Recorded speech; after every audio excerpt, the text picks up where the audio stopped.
Welcome back to Got No Control Podcast. I'm your host, Ronek. And before I introduce my special guest, I want to give a special thank you to our sponsors that help these episodes be possible. Mayfresh Shop. Mayfresh Shop is a graffiti shop located inside the Lamo Indoor Swap Meet, and they offer high-quality graffiti supply, art supply, and custom airbrush. So make sure you give them a shot and check them out at Mayfresh Shop. Also, I want to give a special shout-out to 360 Spray Paint. 360 Spray Paint is a spray paint company that is distributed and manufactured out of Mexico, and they aim to offer high-quality spray paint to all spray paint enthusiasts. So make sure to check them out at 360 Spray Paint. And with that being said, I want to give a special thank you and welcome to my guest, Bleak. How you doing today, brother? What's up, man? What's up, brother? Thanks for having me. Always, man. I just want to say thank you for stopping by and giving me a little bit of your time to talk about your contribution to this thing that we all love, which is graffiti culture. Yeah. And let's jump right into it, brother. Cool. Let's start talking about what is home to you and how was growing up for you and your environment. The west side of Los Angeles is home. It always has been. That's where I got into graffiti, riding the 434 RTD bus to high school. Santa Monica High School was, in 1991, was a bunch of breakdancers, rappers, graffiti artists, taggers, gangbangers. Yeah. And I played football with most of them, I was a scrawny kid. And just to get in where you fit in, it was like, you better learn what this tagging shit is. You better learn how to rap. You better learn how to fight. You better learn how to, decipher this clandestine alphabet of graffiti letters and crews and all this. So it was like, if you can't beat them, join them. Awesome. And to take a little step back, how was it at home? How was the environment at home coming up? Yeah, like my wife tells me now, she's like, stop talking about it. But it affects who I am and why I started looking for like outlets and surrogate family members and friends. Yeah. Because my home life as a child was so terrible. It was like I lost my mom when I was 6 in a drunk driving car accident. Okay.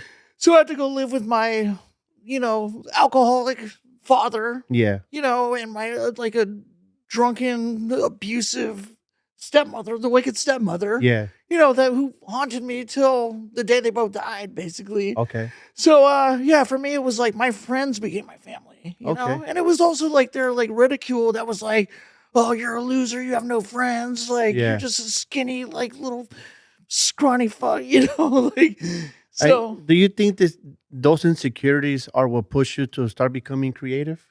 Yeah, those were definitely opening doors and outlets for me to not so much as a kid. I like to build stuff, and I had this great grandmother, and I never met my grandfather, but he worked for Recutting before I was born, so he helped put people on the moon. Yeah. So my grandmother was always buying me erector sets, Lincoln Logs or whatever it may be, and she's like, "Oh my God, you're so creative! Just building all this stuff," and then that got into collecting baseball cards and football cards, and sports, and then that transitioned into taking photos of graffiti art. Okay. Yeah. And how did that transition go about? So how did you go from building, with these toys to actually snapping shots of graffiti? Well, this also came about in high school. I just met the right people at the right time. I met this dude Jigs. Yeah. Famous West Side graffiti writer. He kind of took me under his wing, and he was like, yo, if you give me a ride, because I had a car, I'll take you to the yard. You could take photographs. And so he kind of honed me. Okay. Molded me into a graffiti writer. This was 1994, I would say. And what do you think made him offer the taking pictures? I think he was like, yo, just take me to the yard, let me paint, and you'll be my little, confidant, whatever. Definitely. But, I mean, he was definitely using me because he was older, and he was a tough guy, and he was cool, and I was still a sophomore or junior in high school. But and then we all kind of congregated on the west side. Yeah, definitely. And we had a homeboy who had his own apartments. In Santa Monica when he was 16. Oh. So the parties got crazy. It was DJs there, producers, rappers. Yeah. And like dudes who went to high school, everybody in high school rapped. Kind of like living a movie. Yeah, exactly. It was, and And it was like these guys I looked up to. and how old were you, to your knowledge, when you first started noticing graffiti, like as a child, like your first sightings of it? I could definitely tell you this. So my grandmother, like I would stay with my grandmother in the valley pretty often. Okay. Because my childhood was so abusive. She'd get me out of there as much as possible. My mother's mother. And she worked in downtown. LA. Yeah. She worked in downtown, like City of Commerce. So she'd be like, okay, Cody, you're coming to school with me today. And we'd drive the 101 in her, what was it, Monte Carlo? Beige Monte Carlo. And this must have been like 1984, 85, 86. Yeah. And I would just be like, she'd be like, look at all the graffiti. And I was like, oh my God, that's amazing. That's what I want to do. Like, it must have been like Risk and Power and Ocho and probably even like Mirror at that time. Like, now a bunch of my homeboys, but like, they were my inspirations. I was like, that's, dude, like, look how colorful and amazing that, like, how could you not enjoy that? And these pieces you were watching on the highway tours, from Commerce to it down. Yeah, freeway walls on the 101. Yeah, just straight going into downtown. Like that, they're still bombed. Definitely, to this day. And what do you think pushed you to pick up a can and be like, I'm gonna do this myself? I still remember catching my first tags. I mean, we were in high school. Like I started piecing and tagging. Probably in 91, I would say. Okay. Yeah, so like I was a freshman in high school and we all had to learn how to tag. Yeah. And then it became to like, sketchbooks and stuff, which I still have. And then and then that evolves into spray paint tags. And when you say we all had to learn how to tag, was that it was forced on you? Well, it's just to be accepted in that community. And I was like all the cool kids in high school. Yeah. Even in junior high, not junior high so much. We only had like one tagger because I come from like small little country town called Malibu. Okay. But like back in the 80s, it was just like a country town with nothing to do. Okay. There was like one tagger, there was no culture. Yeah. We just had to get out of there. Yeah. Because it wasn't rich. It was just like a bunch of people who moved there just so they could put their kids in like a decent school, but gotcha. They paid rent. And now nobody lives there now. And what do you think makes you value a culture? I mean, it's just like once I got accepted into the culture, once I started piecing and like Jigs helped me for like do my first couple outlines, and there was this crew called TPS on the west side. A bunch of these guys still write, like JoJo Coffee. Okay. Trickster, like a bunch of these guys, Jigs was in it. But like, so once I got around them in like 93, 94, I was just like blown away. Like I was flabbergasted. Like what Coffee was doing back then was just still like what he's doing now is just like surreal. But I was like, oh my God, this is amazing. I have to learn how to do this. And they were going to all the cool parties. Yeah. We'd tag along and I had a car. So Jigs was like, okay, we're going to meet these guys. We're going to go up to this Hollywood Hills party. Okay. Like there's photos in my book, like us rapping into headphones, Okay. But so it was like it was like my dream just to be a part of that circle. Okay. And when you say you started hanging out with these guys, did they give you the name Bleak or did that come down later? No, that's that was 1992, 93, I would say. Going to like football practice on the RTD 434 line, we'd be catching tags in the back with like the compasses, the sharp edge of the compass. After school, after football practice, whatever, and then MC Breed came out. Okay. Ain't no future on your front. Yeah. I put in Breed on the chrome, the E double, and I proclaim my name. Yeah. Blah, blah, blah. Yeah. But I was like, oh, the E double. And my homeboy, who I was playing football with, who I grew up with in Malibu, who was the only tagger in Malibu, who went to Santa Monica with me. We all got bused to Santa Monica because there was no high school in Malibu. Okay. And he tagged Wees, W-E-E-S. Okay. And he connected it, W-E-E-S. And it was just, that's how you rode on the bus because you have to get up quick, like connect the E's quick. Yeah. So that's how I developed it. It was like the L-E-E-K. Yeah. So was Bleak just a thought or there's something behind the name? I mean, like, a lot of people are like, I mean, that's kind of my outlook sometimes on life Okay. is like, I'm not a skeptic, but I'm a realist. Yeah, yeah, But, like, people are like, "Dude, you're the biggest party animal ever." Like, yeah, there's no way. Like, why is your name Bleak? It's like, yeah. you're such a fool because all you're doing is always going to the coolest parties and like Gotcha. traveling the world and having fun. But, Yeah, I mean, I've had some very dark moments where, yeah, my outlook was very bleak. definitely. Yeah, for sure. So how was it? How was it? I know you say you started hanging out with these guys in LA, right? Yeah. So how was it like not being an outsider, but not being from LA and kind of getting there and being like, "Hey, I'm from Malibu." Yeah, it was worse. It was the worst. How It was, how was the reaction from those guys? oh man, it was terrible coming from Malibu to Santa Monica. Yeah, And everybody was busting into Santa Monica. We were like just constantly like ridiculed, like yeah, fucked with. Just like you had to like watch your back. yeah, And it, like even like on the football team, it was like, oh, those guys are like the Malibu kids. Fuck those dudes. Like yeah, we're the locals. But yeah, that made us stronger. You know, it like yeah, it like made our skin thicker. And it was like, okay, well, you know what? Let me show you what's up. Like I'm gonna like learn these yeah. skills and apply them. And like that just made my passion doubly, Definitely. Yeah. like extraneous to learn. You know, it was just like, And I know you mentioned also catching the bus, right? The RTD line. yeah.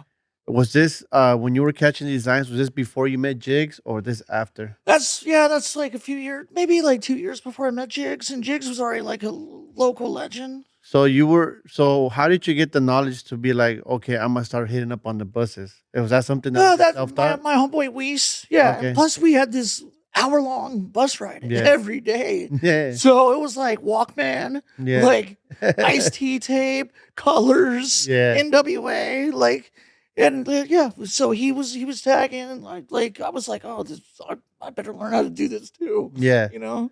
Okay. And so you're hanging out with Jigs and this crowd for a while, Yeah. right?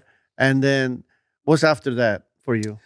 So we were all congregating at my homeboy's house. I was St. Ryan's, Yeah. and like we all went to like these concerts because our friends were battle rapping on the roll call. Okay. Remember the roll call on like the beat or something? Like Yeah. dudes would call in and rap to win like concert tickets. They would battle other dudes over the phone. Okay. Yeah, so like they'd win tickets for us to go. Like we saw Biggie's first show in LA. Oh, you were there. Yeah, yeah, wow. Nas. Yeah. Yeah, we're like, who's this guy Biggie who's opening up for Craig Mack? Yeah. And they're giving out this cassette single from Bad Boy, and Yeah. it's juicy. Yeah. Yeah. And so we were at these shows, and then like we went to go see Funk Dubious and House of Pain at the Santa Monica Civic Auditorium, and this band, we're like, who's this band? Like, why is there a band opening up for these rap groups? Yeah. And it was what's it called? Rage Against the Machine. Okay. Yeah, so we're at these shows in like Cypress Hill.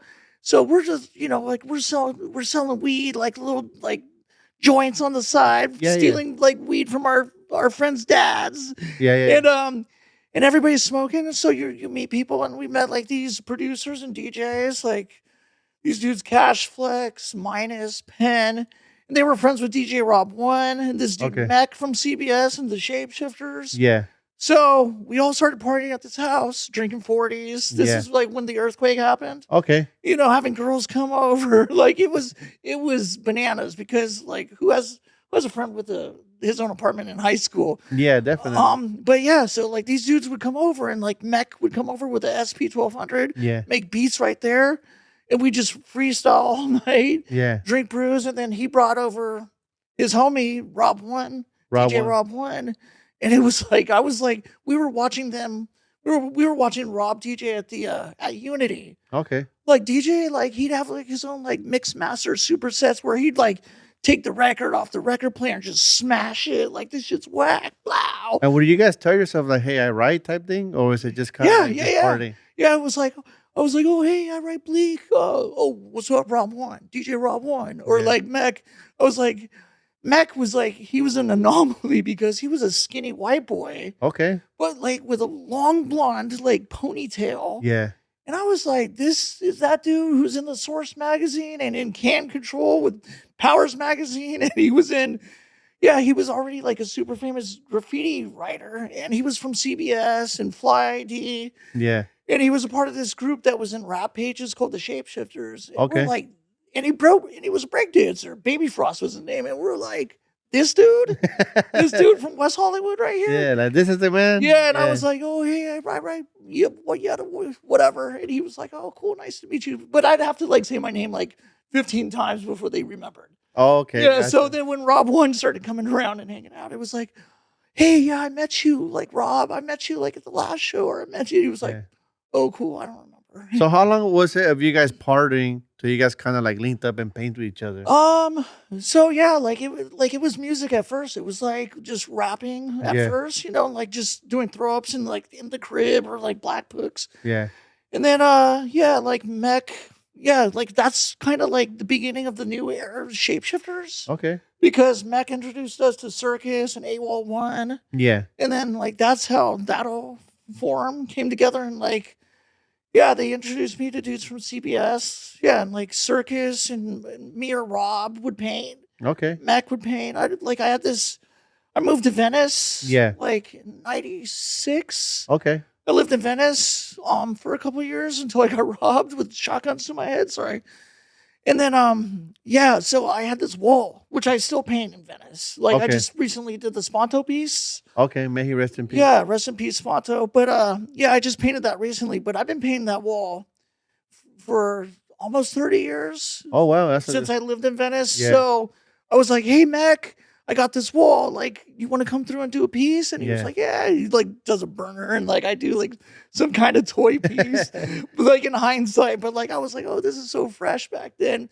And what's ironic was that wall was before me was like kind of like relegated by Express. Okay. From CBS and Evidence from Dilated Peoples. They had a crew called FX. FX. Yeah, so that was like their little wall. But I lived in the alley and like the guy was like, yeah, go ahead and paint it. So it became my practice wall. And like I painted it with Circus, Mech, Rob One. And then we would go paint freights. Yeah. I know you talked about like Mech and DJ Rob One kind of introduced you to more CBS heads. Yeah. Can you talk a little bit about the introduction? Like the first time you came around, how was the acceptance by the guys? Yeah, it was tough because shit, I was the youngest. Yeah. Like Skate had died 4 years to the day before I got into CBS. Exactly that day. And like I was skinny, no tattoos. Like these guys were yoked out, big, older. Yeah.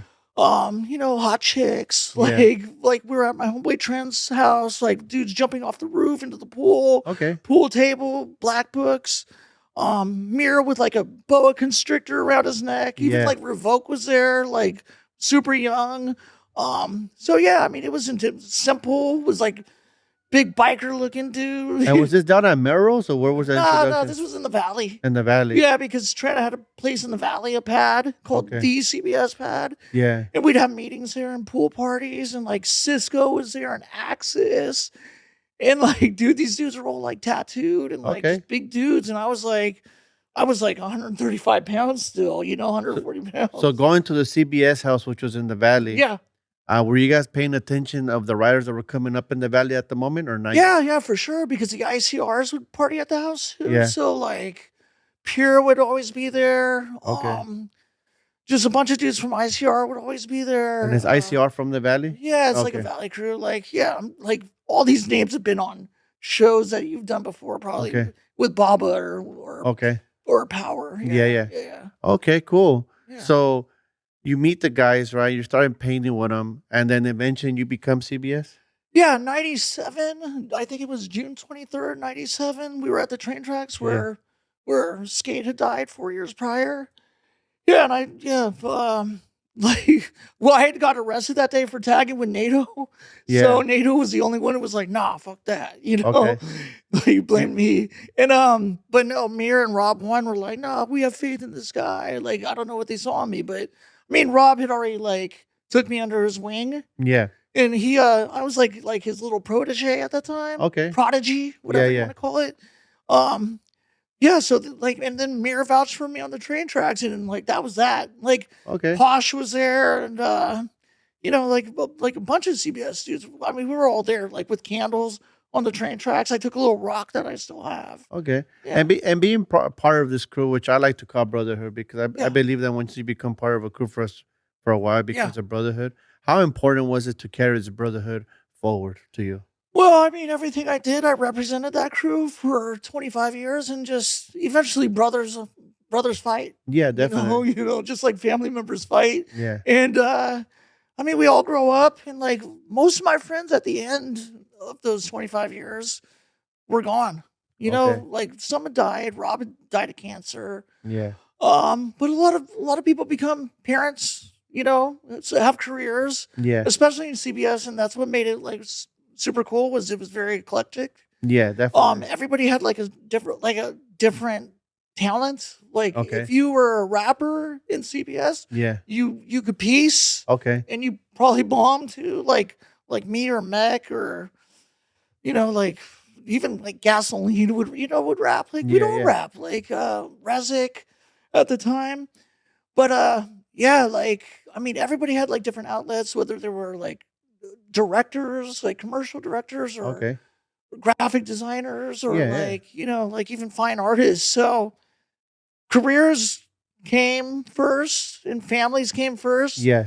and like dudes, a lot of people disappeared. They grow up. So like towards the end of my tenure with the crew, Definitely. like I didn't really know people like Okay. like I had before. And I just like I just kind of wanted to go out and do my own thing at that point. I hear Like you. paint with whoever I want to paint with. Hear you. Like I hear you. because I have so many friends because of this graffiti world. Yeah. That like still see on the daily. Okay. Yeah, I know that CBS has a very rich history in the Melrose area. yeah. Can you talk a little bit about the Melrose area and the contribution of CBS to the Melrose Yeah, area? well, Melrose was the hot spot when I was in high school. I'm Okay. sure you remember this, but like the 90s, I mean, they were filming down there. Girls were modeling Yeah. in front of graffiti. Like all the cool shops were there. Okay. And we would go up in high school and just like take photos of the graffiti. It was like, oh my God, Mir just did this piece. Like you have to go up there and see, Yeah. like with flames for like his letters, or like 3D. And like Circus had this huge wall behind Beat Nonstop. Okay. And it was like super cartoony with item. And it was like, I mean, there was so much rad graffiti at that Yeah. time. It was very organized, Okay.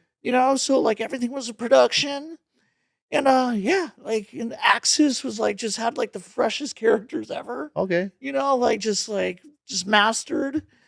And yeah, so it was like everybody's pilgrimage to go up to Okay. Melrose. And then we would get our like concert tickets there, at, like Beat Gotcha. Nonstop. Yeah. Or if there was a rave or something, it'd be like, oh, go up to Beat Nonstop and get your ticket for the night. Oh, okay. Yeah, they Cool. would sell them like behind the desk or whatever. And is there any other areas in LA County that you could kind of talk about that you were actually visit to paint? Like, did you have a chance to visit other like yards? Oh Or yeah, man. Like this, I mean, that's what I did, was just we painted every yard, like Commerce, Belmont, Venice, Morty Yard, obviously. I mean, we traveled the world. Like we traveled to Mexico constantly, yeah. San Diego, San Francisco, Oakland. Now I've traveled to probably like 25, 30 countries. And how was that like going out of the West Coast, kind of like when you get to Mexico or other places like that, Yeah, and they see you, and it's kind of like you're not really what they're used to. How was that? How was that experience? I mean, the hard part is especially back then, 20 years ago, when Yeah. we first started traveling for graffiti, was like, where do you find the paint? Okay. Where do you find the supplies? Yeah. I mean, we would drive and bring a bunch of stuff, but if you ran out, it was like, we're in Mexico, we're in TJ. Yeah. And You there's know? no supply down there. No, no, no. Like, and there was graffiti festivals down there, so we would go to the festivals. Shapeshifters would perform, like Okay. us with bus driver and two mechs and like the whole crew, and then we'd paint the next day. Yeah. Yeah. And then like coming back across the border, sometimes we'd get stopped because somebody had a bag of weed or something. And Yeah. we'd, like, and then they would go through our black books and our photo albums. And even the same thing going to like Phoenix, Arizona for festivals. Okay. Or I mean, it was typically festivals at first, but then once we found the yards, like we would go to the B-Boy Summit in San Diego, And then me and Jigs would be like, we have to find the yards. Yeah. Yeah. And like the other graffiti writers at the event would be like, oh, yo, go check under the 5 freeway. Go check under the 805 over in Fashion Valley. We got something here. We got something there. Yeah. There. So it's pretty much networking. We would search because this is pre-internet, obviously. And we would just be like, hey, go run under this bridge. Like, go look down under the hill, Hey, like, I mean, even in like Montebello, there was hidden yards like in the little forest. And I'd be like, Jigs, hop out of the car. Like, go look under the bridge here. Go look under this. And eventually be like, bingo, there it is. Found it. Like some dope piece is peeking out of like the woods. Yeah. It's not like today where you can just hop on Instagram. No, like, hey, totally different. Send me the location real quick. Yeah. And some yards were sketchy. And I mean, I never had problems at yards. I got lucky. And early on, what can you say was your supply of choice when it came to grabbing your supply to paint? I mean, it wasn't by choice. It's like all they had back then. Yeah. But like I just showed you my Krylon tattoo. Yeah. Yeah, it was Krylon and Rusto. Yeah. And then like American Accents came out with Rust-Oleum, and it was like better colors. Okay. But then eventually, once I started going to the East Coast to paint with Nace, who became one of my mentors and best friends, he had like the whole stash of old Krylon cans, but then he had like the new Montanas coming from overseas. Oh wow! And we were painting in Philly, like in the subway station. He was like, "Yo, Bleak, try this for your 3Ds." He tossed it because he had like hot pink, but then he had a Montana. I was like, "Yo, Nace, can I use that hot pink? Just like a couple splashes." He's like, "Yo, try this Montana." Yeah. Tosses it across the train tracks. Boom, and it's just like butter. It's just like butter. Clean. And like the West Coast had never even seen these colors. This was like 1999. Oh wow. Yeah, so this was exactly 25 years ago. And so he gave me a couple cans, and this is pre 9/11. So I put them on the plane, put them in my backpack with a bottle of Jack, had a couple drinks, 7 and 7, like got back to LA and did pieces with Montana. I think I don't want to say before anybody, but like, dude, that was the first time I ever seen it.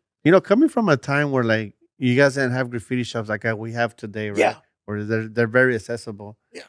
Does it ever come to mind to like back then? Would you ever have thought that idea of having a graffiti shop would have been accepted? Well, there were shops. There was one in particular, and we had Beat Nonstop, and we had Workman's Outlet on Melrose. And we had homies that worked there, and they put photos of our graffiti from Melrose alleys up like in the shop. Yeah. So they definitely had like supplies. Yeah. But like in New York, like they had a place called the Scrapyard where Nace would take us. But to the point where like companies would be designing specific paint for graffiti. Yeah. Maybe not so much. Like maybe we were thinking maybe like one company would come out or a couple. Like if people were smart. Yeah. We're like, who the hell's gonna make spray paint? Like that's like some far off like. It wasn't even an idea. Nah, and like I mean, Krylon was, God rest his soul, but it was so terrible. It was just like, I mean, you go with up to the wall, like, oh, yo, I'm gonna do like this orange fill, like with this dope yellow, like outline, and then, like it was just water, and it was like you might as well like put squirt on the wall or something. Definitely. It would just drip and like ruin the whole thing. Because we never had a company that was brought out of LA for LA, did we? Back then?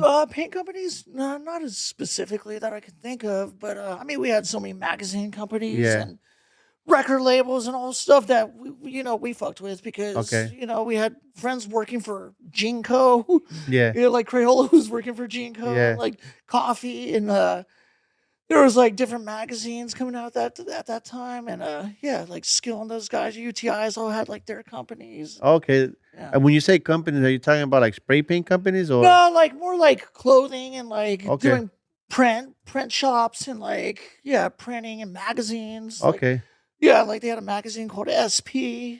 SP? Yeah. And is that like I think it was called Sneak Preview. Was that like a hip hop magazine? Yeah, it was like hip hop, and it was like I think it was ran by the UTIs in downtown. Okay. But they did like they'd host parties like big hip hop jams, and like we would perform and Psycho Realm would perform. Okay. And, like so LA, I mean, not specifically paint, but we had like so many people doing their thing. Yeah. Like so many little Definitely. bubbles, and like we all interconnected because it was like, oh hey, we'll put you on our magazine if you know we'll put you on our album if like Yeah. rub my back, I'll rub yours. Stuff. Yeah, it's a very interesting thing how back then the networking process Yeah, compared to today. Yeah, yeah, like how you mentioned back then, you guys would have to like kind of get on each other's magazines yeah, to yeah, to reach different crowds. yeah, Where yeah, now it's like it's so accessible to the cell phone. yeah, yeah. I mean, it's a trip because yeah, and this is another thing I learned from Jigs was we would take photos. We would, you know, not black and white, but like we would, you'd have to Yeah, buy your film, rack your film. You'd have to have a camera. You'd have to bring it to the yard without getting jacked, yeah. or the cops seeing you taking pictures and revoking your camera. And then, Oh, they would do that. well, because they were trying to get evidence. Oh, Yeah, yeah, okay, yeah. Like, oh, like especially like at a train yard. It was okay. like, okay, like if we see the cops, stash the cameras. Oh, I didn't know that Oh one. yeah, yeah, because you have paint on your hands and your camera has the evidence. So all they gotta do is go Yeah. get the Oh film yeah. and done Oh deal. yeah. Yeah, yeah. So I mean that was sketchy and like even like photo albums we would like put in storage Yeah, because we're like we don't want to get raided with all these photos in the crib. yeah. So they'd be like in storage and like that's how a lot of people lost their archives because they'd have to like stash shit. And never find it again. Yeah, yeah, but I mean, that was a whole different world where it was like you get your duplicates for 99 cents Yeah, and those would go to the packages to send to people into magazines. the network Yeah, process. yeah. So I would take a bunch of photos. Yeah, I would take like 5 things I did. I would send them to Nace in New Jersey, and he'd send me a pack like this thick. of And he's like, "It's minus 20 degrees here, you California bitches." He's like, "You send me 5 photos. Here's 25 things we've done this month, and it's negative 20." And I'm like, "Oh man, we have to step our game up." I know you mentioned that you had the opportunity to go to New York Yeah. and paint, but prior to that, did New York have any influence in you?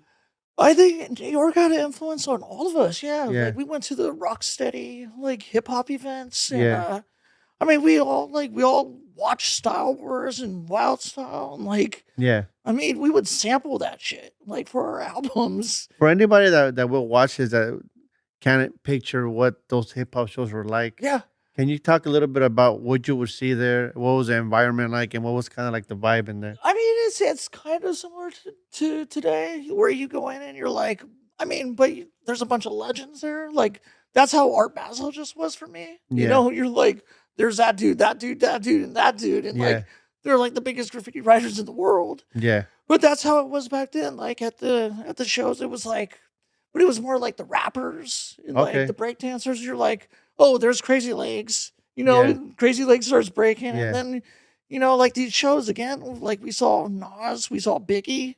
'Cause Like I shook Biggie's hand, he gave me a hug, oh, and he really? was wearing a Conart t-shirt. Oh, Like wow. yeah, which was our homie Ash's company, and that was like a kind of like a CBS thing too. Was Conart Can Control?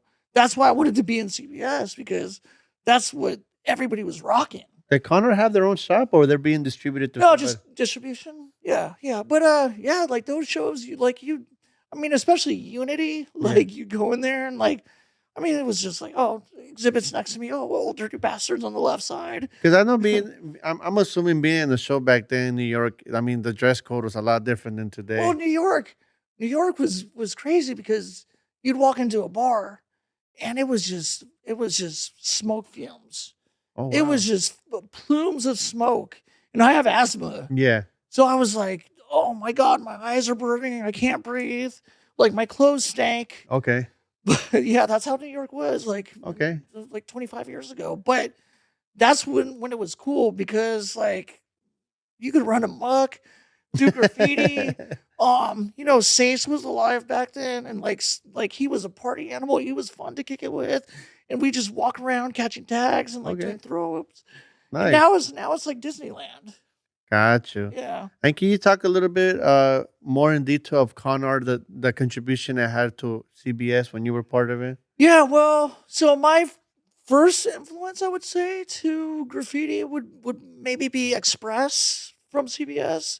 who just passed recently. Rest in peace, Express. Rest in peace. But yeah, he was already doing these dope ass like Conart shirts. Everybody was rocking in high school, like with like gangsters with guns and shit, just like putting them in their pocket, like just like super like hardcore shit, like and just like super technical. And our homie Fever too was working for him, and Mir obviously, yeah. So Ash recruited all these guys from CBS and Melrose.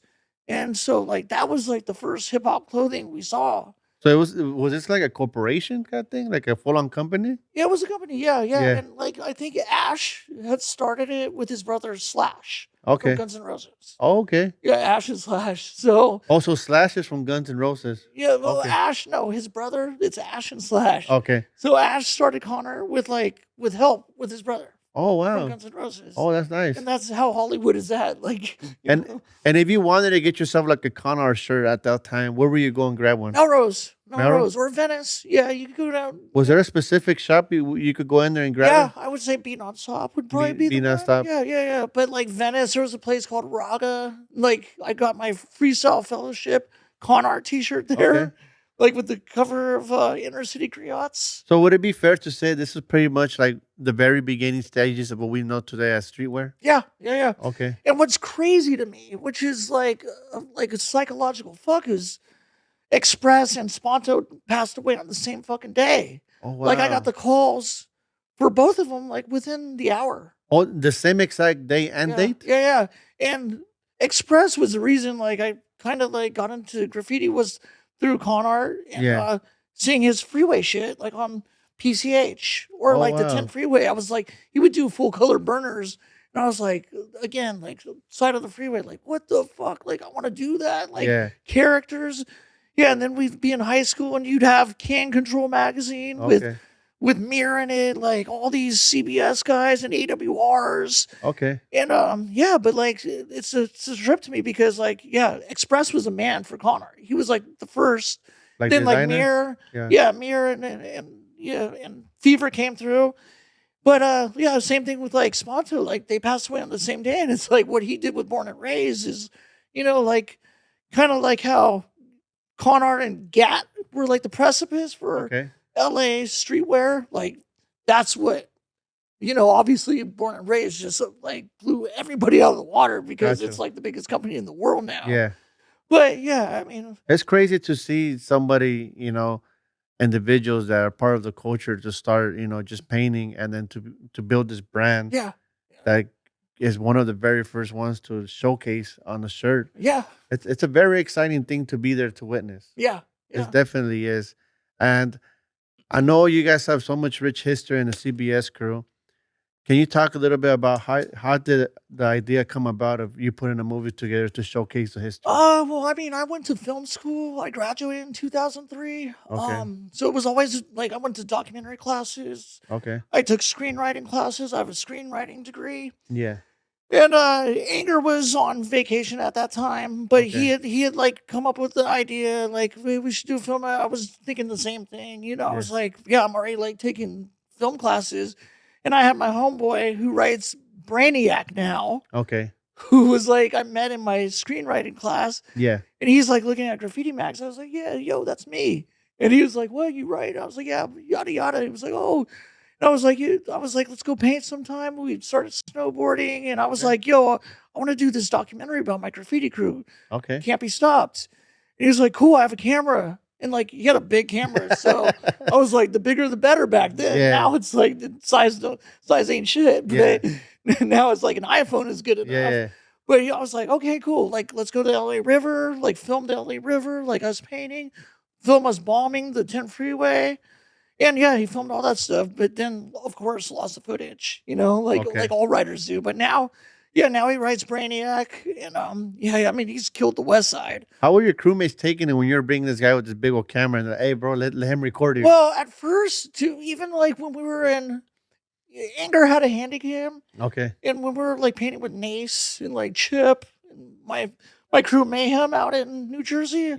Like I was like kind of even skeptical to film Nace because he was a legend already at that time, and he was like bombing trains. trains. Yeah. Clean trains, freights. He was just freeways. He was already like kinging, like just like illegal shit everywhere. So I was afraid to even ask him, "Hey, can I get you on camera?" You know, because it was very taboo. Okay. Graffiti was very taboo back then. Yeah, yeah. Like this would never exist back then. So is it fair to say that there's footage that got lost that was meant to be in the I mean, movie? there's footage of skate like that, like what's it called? Videograph guys filmed of skate, like an interview.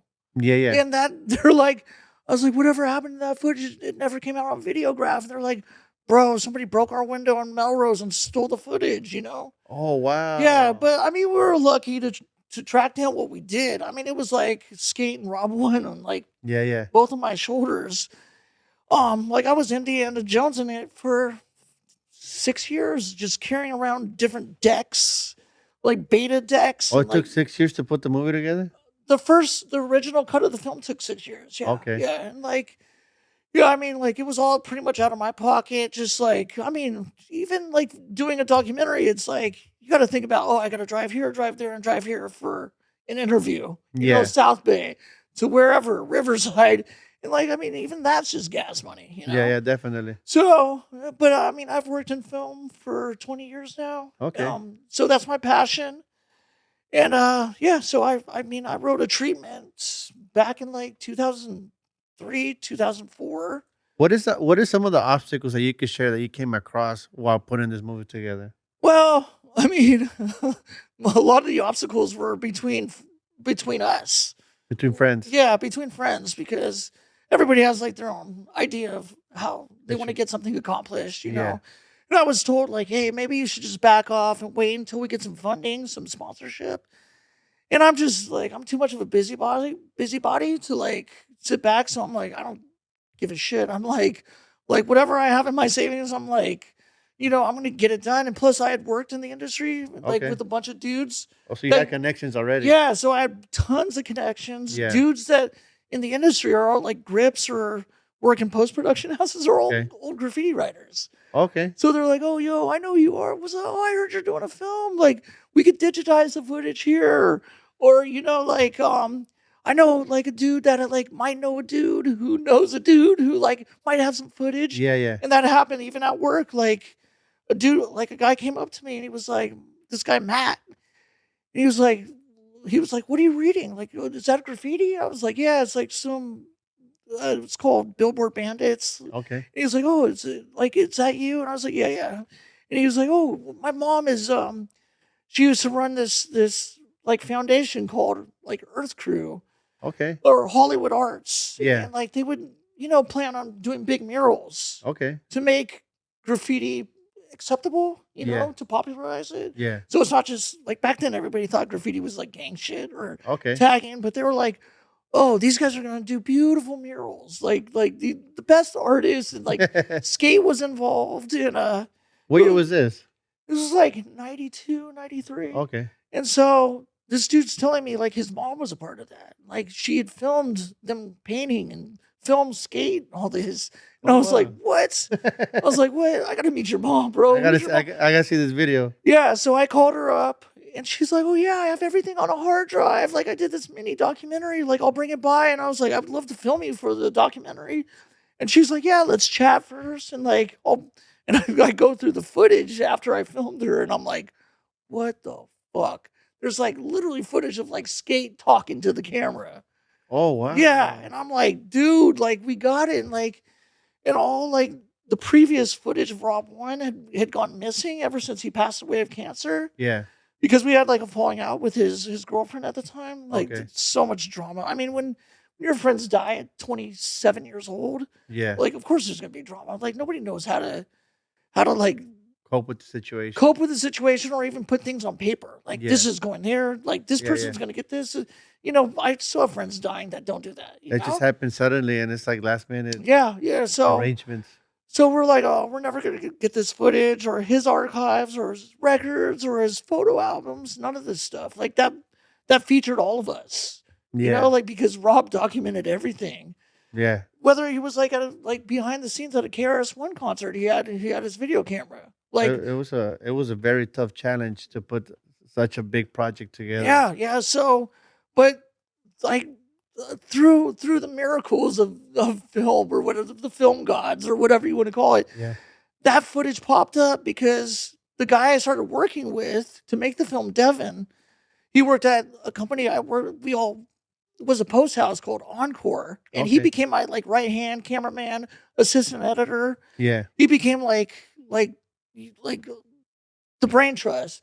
But his best friend was helping this lady move from storage, and he's like, "What are all these like graffiti photos and black books of?" And she's like, "Oh, my ex passed away. He was this guy, DJ Rob One. Have you heard of him?" And he's like, "Oh my god, like my best friend and his home here doing a documentary about this guy." Yeah. And so he calls my boy Devin. What a small world. Yeah, dude, 6 degrees of LA. Yeah, so I mean, it was meant to be. Like, we're like, okay, tell her we're gonna come there.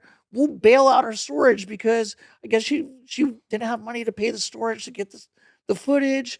So we broke her off $500. We're like, we got the tapes. Yeah. We've like 15 years later, 10 years later, 15, whatever. We got the tapes, and like that sealed the deal. And how many years did it take you to put this movie together? Would you say? So I still like Anger was doing his own cut. So he like him and his homie JMR, my homie, who did one of my videos for my rap group Speakeasy. They had filmed like 6 or 7 interviews. I was like, hey man, like what's up? Like what's up with the footage? Like what's going on with it? Because I had seen Exit to the Gift Shop. Okay. And I was like, fuck this. Yeah. We have to burn this. Yeah, yeah. That shit is too Manila for me. Like Definitely. it doesn't show like the backside. It just shows like, oh, like this is what you get if you're a great artist, you know, like just the benefits of graffiti, not like the people who died or went to jail. Okay. You know, like the backstory. So I was like, okay, like I want to really tell the true story of graffiti, you know, Yeah, definitely. like the tragedy. And like kids, you might not want to do this. You know, nowadays it's super accepted. It's Like, taking it behind the scenes to know how it really is, rather yeah, than now I work in behind the scenes. Now I do behind the scenes for like Top Gun and like yeah, movies like that and like Mission Impossible. But yeah, so like this is the behind the scenes of the Can't Be Stopped movie, was getting that footage and all that. But where were you starting with that story? What? How many years did? Oh you yeah, say? so Anger, like, and Jamar shot all this footage, and I was like, yo, what's up? Like, I got a feather up my ass. Like, I just watched Exit to the Gift Shop. I want to burn this movie. Like, I want to make, like, I mean, I'd been dreaming about this since college, you know. Like, I was like, I now it's time. Yeah. And they were like, yo, Bleak, come on board. Like, and I was like, I was working like 15-hour days, like, you know, working post production. And I was like, I didn't have a lot of time, and like that would dip into my like social life Yeah. too. But I was like, okay, it's go time. So I called up Anger. I was like, yo, what's up with that footage? And I was like, yo, he was like, nothing's happening with it. Like, you know, like it just people got busy, you know, like Yeah. it didn't come to fruition. So I was like, hey man, like let me run with it, you know, with your blessing. And just like, but let me do it my way, you Yeah. know, and then like obviously you'll be there to like, you know, set me in the right direction or whatever. And so like I just went full-fledged, just like filming every day, Okay. every other day editing. Like I would film after work. Yeah. I would drive up to Santa Barbara on the weekends to edit with my homeboy Hash. And what year was this when you This said was like 2011 through 2013, and then I met Devin around like 2013, because at first we were shooting with a shitty like yeah, handheld camera, whatever, like a little, you know, handy cam. yeah, But I mean, like we were getting interviews, you know, and like we met Devin. I met Devin at work, and he was wearing a graffiti hat. I was like, yo, what's up? What do you write? He was like, I write whatever, blah, yada, yada. yeah. And I was like, oh yeah, like I'm so and so, and he's like, oh cool man, like let's go paint or like let's go film something. I was Yeah. like, oh actually I'm gonna be filming like next week, like For this documentary. yeah. And he's like, oh I just got a brand new camera, I got a like a Zoom mic. yeah. He's like, I got a 5D, and I was like, are you down to roll with me? He was like, yeah, let's do it. He was like, yeah, I think it's an amazing thing that you guys were all able to come together and put this yeah, together and let the world see, you know, the rich history that CBS has. yeah, Because I feel like it's important for the world to understand everything that goes into this. And, you know, it's a lot of trials and errors, losing friends. Like, Yeah. you know, you guys lost DJ Rob One and Skate. May they both rest in peace. yeah. And I mean, I watched the video and it Yeah. was something amazing to Film. watch. Film. Film. I hate when people call it Yeah, video. yeah. I watched it. I Yeah. watched it, and I also thought it was amazing when I seen it that it was, distributed through Amazon, which Amazon's a big distributor. Yeah. So it was Yeah. amazing to witness not the it being filmed, but the release of it. Yeah, well, that's a whole other story. Like, I'll wrap this up really quick. So once I met Devin, we started filming together. He would transcode the footage. Yeah, We'd film. He'd marry the audio to the picture. yeah, He'd give me a hard drive the next day. After work, I'd go home. I would cut it in, and we just kept this workflow going for the next couple years. Till yeah, and I would go up to Santa Barbara with another editor homie of mine who yeah. did those VHS tapes back in the day called The Line's Toughest. The Lion's No, toughest. The Line's Oh, Toughest, oh, like train lines, and yeah. they all got popped because all these like it was freight videos Okay. like on VHS. This was on Fox News. Oh wow. So that's how I knew this guy. And Anger had hooked me up with Hash. He was like, "Well, why don't you like edit with him?" He's like been doing graffiti movies forever. So went up to Santa Barbara, met him. He had a dope crib, Yeah. and he saw the footage we had and what we had assembled. He was like, "Yeah, I'm down to help for sure." Okay. He just saw Bones Brigade at the Santa Barbara Film Festival. He was Yeah. like, "Dude, we should do it like this." And I was like, I was already thinking Dogtown, you know, Stacy Peralta, you know. Yeah. And so yeah, like we worked together. I would drive up after work, 10 o'clock at night, get up there, like have a couple beers, go party, and then work 10 hours the next day. 10 hours on wow. Sunday. Go party a little bit more, shoot pool, Yeah. and then like drive back straight to work in Hollywood on Monday morning. Ooh. Leave at like 4:30 in the It morning. was a tough one. And then run out of money like half the time. Like check my bank account. I'm like, oh man, like I think I spent all my money last night. I'm like, I don't have enough gas to get back, so I Am I take gonna do I it? take a check like right from one account, deposit to another account. I was like, Yeah. okay, credit me $100. Yeah. That's gas money. Get Yeah. back, go straight to work for another week and just do it. I mean, just consistently because we were just driven to get this thing done. And then we got an hour finished. My homeboy Hash had met the girl who eventually became his baby mama. So he Yeah. got busy. So yeah, with me and Anger, like I was editing. I cut the rest of the film by myself and Yeah. with Devin's help. And then Okay. yeah, we would have like little sit downs and like show people different cuts and get notes, like note Okay. sessions. Like that's what Anger was doing as a producer. And yeah, and then like 2016 December, it was finished. And these were all people who helped us finish it from, the film industry, like people we worked with. Oh Like wow. my boy JD had actually like given Anger a dog or something at the pound. And like, but Okay. he worked with Devin too at like the same company, and he was a color correction guy. And our producer, Rob from the Shapeshifters, Oh wow. that we did albums with like 20 years prior, was working at Sony. Okay. So he did the sound mixing on the stage at Sony. And so like we have like our picture like at like this really big like finishing house getting color corrected, and then like at Sony Studios getting sound mixed. Oh, so you guys are legit people. Oh on yeah, yeah. Like we had SL like do the lettering, and then like we like a guy that I worked with at a trailer house, this dude Manny, like he did like the the titling and the graphics. So wow. everything was done fully professional, but on a budget. So So it like, didn't release to what year? 2016, December 2016, we had the premiere in Westwood, and then I traveled the country with it. Like we all over the country, up into Canada. Won awards at film festivals, and then Oh, it won awards. yeah, in Santa Monica, Cinema at the Edge. What Yeah. awards did it win? Best documentary. Oh, Yeah, wow. yeah. But at this point, we still weren't getting distribution, like because it was too long, and people just thought it was like, I mean, graffiti's still niche. Yeah. So like we reached out to people. Like I was just constantly like reaching out. Like I didn't want to just sell it out of the back of like the truck. Yeah. I didn't want to sell, like I didn't want to do it like grassroots. I was like, I've invested my life's work and financially into this. Yeah. To the point where I was broke, putting everything into this, and I was like, we have to get distribution. Like this needs to go worldwide. Okay. And then through Uncle Risk, like we met this dude, Kevin Zinger, and he had seen the film. And I kind of like even went around Risk because like I was sometimes a little shy to talk to him at first because he's such a god of graffiti. Yeah. But like I had tracked down, he was in this movie called Saving Banksy. About Banksy and like people stealing his art. Yeah, Risk was in it, and he was a producer. And so I reached out to the director of that film on Facebook or something. This guy Colin, he hit me right back. He's like, "Yo, talk to our executive producer Kevin Zinger. Everybody's talking about your film. We want to see it."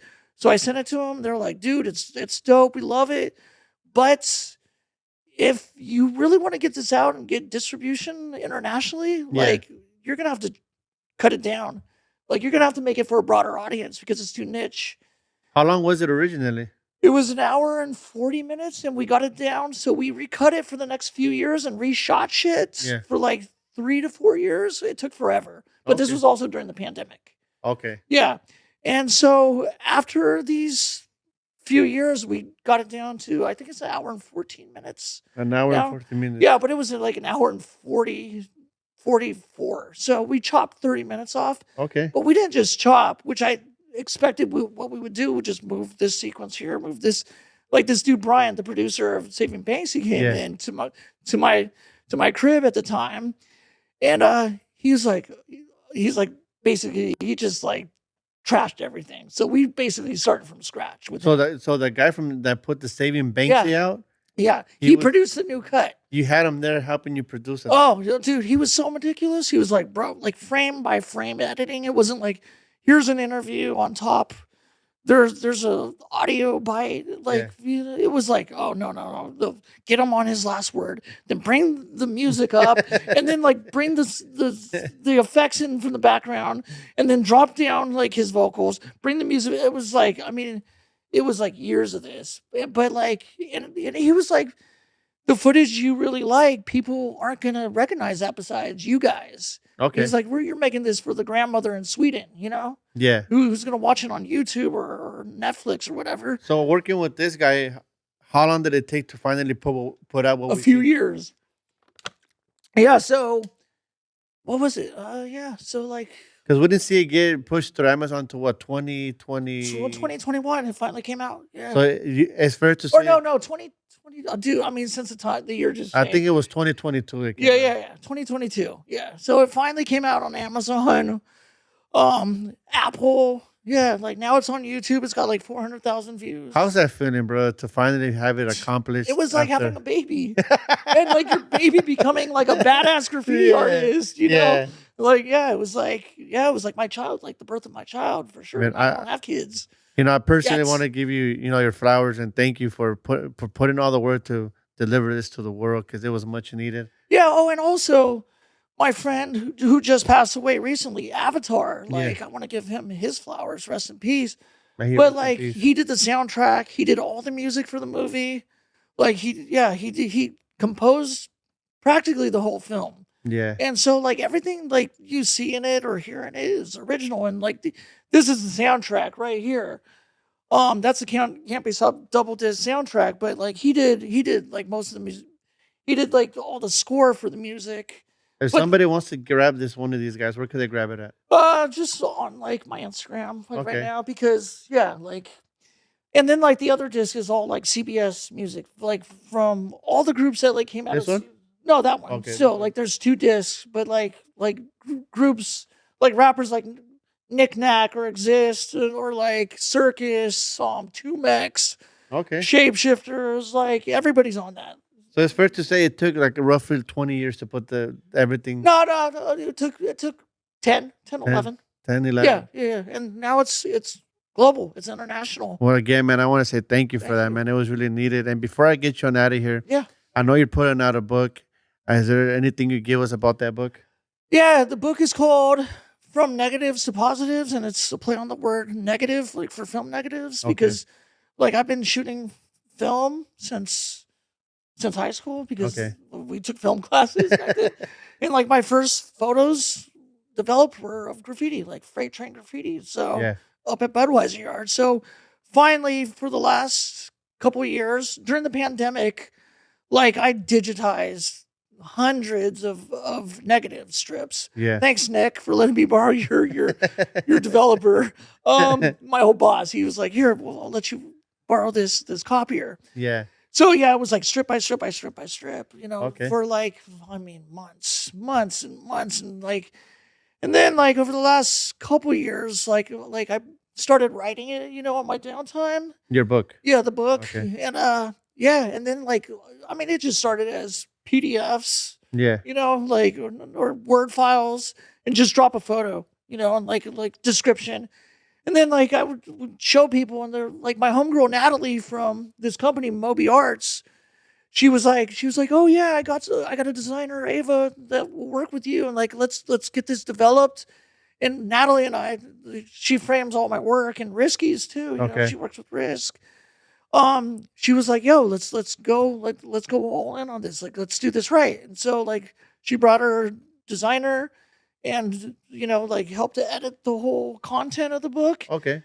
And like, I mean, I wrote tons, because like, again, I have a screenwriting degree, so I like to write because that's the easiest subject for me. And what can we expect from the book? Is the book talking about your journey as a whole? Yeah, my journey, like as a whole, but mostly as a graffiti artist and like hip, like rap dude. Like it's old flyers from like early hip hop shows, like early Shapeshifter flyers. Okay. Like if you're a fan of the Shapeshifters, like this is like gonna like blow you away. If you're a fan of CBS, it'll blow you away. Okay. If you're just a fan of the culture, it's like, I mean, it's like a really deep dive for me to piggyback on the film because like I put my heart and soul into the film. Yeah. And then I put my heart and soul into this. And like the photos, like I had a badass camera like in like 95, 94. So like, what was the name of that badass camera? It was a Sony, and like I actually like came up on it. Like I didn't jack it, but like we were like we came out, we broke into a movie theater on the Promenade, Santa Monica Promenade, opened the back door, and somebody must have like racked this camera or something because it was just sitting in like a Trader Joe's bag or something. What's the model number? I don't even remember, but it was 35 millimeter. But like, and it was sick, and it had like the dope zoom. But I was like, what's this? And I was like, oh my God, what it was like the brand new camera. And I was like, my homies are like, bro, I'll give you $100 for it. And I was like, dude, no, like this is amazing. It's not going nowhere. Yeah. So I took like tons of like amazing, like most of my flicks were in like magazines, like Big Time, like Temp, Rest in Peace, and Relic would be like, yo, we got to use some of these flicks for Big Time. So like a bunch of those photos are mine. So when, before we get on out of here, when can the public be expecting this book to drop? I'll be posting it like soon on my Instagram, I would say. Yeah. So stay on the tune on the Instagram. Yeah. Check it out. Well, I mean, we're looking for publishing, but like if not, it'll just be like, like word of mouth or whatever. But yeah, so like we should have a test pressing of the first book next week. Awesome. Yeah. So make sure to stay on the lookout for that book. Yeah. Exclusive stuff. Yeah, please support. Like it takes a lot of money, man. Before we get on out here, brother, is there anyone you want to give a shout out to? Say what's up to my wife. She's at home. I hope she's not mad at me. Just like I want to say rest in peace to my boy Sean, who just passed away. Like my bestie, Avatar, Sponto. I want to say what's up to Jabber. Like that's my brother. Like Never and Scholar. Like all the guys I paint with. And y'all want to see Jabber in here? Drop a comment. Let me know. Good luck on that. Comment Jabber in the comment section. Let's get him in here. Yeah. So yeah, just what's up to my brothers, and yeah, thanks for having me, man. Again, brother, I want to say thank you. Power. Thanks for the hooking us up, Power.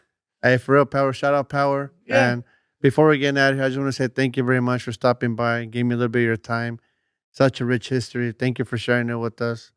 And also, make sure to like and subscribe. And make sure to check out gotnocontrol.com to check out our merchandise. Grab yourself a hoodie, a shirt, and much more. Until next time, and we're out. Peace.